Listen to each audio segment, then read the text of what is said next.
Hello guys, welcome back to our channel. Are you guys facing issues to turn on dark mode on your Trust Wallet app?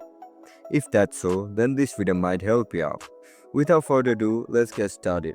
First of all, open Trust Wallet app on your mobile device. If you don't know how to download Trust Wallet app on your mobile device, then make sure to check out our guide on how to download on it. Whether it's Android or Apple, you can check it out. Once you get logged in into your account, now look at the top left corner of your screen where you can see the option for the setting icon. Tap on it. Once you tap on it, you will be provided with many options over here. Look at the second option, dark mode.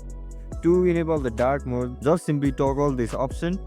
Once you click on it, your dark mode will be activated. And that's it guys, that's how you're gonna enable dark mode on your Trust Wallet app. If you guys found this video helpful, don't forget to like, share and subscribe to our channel.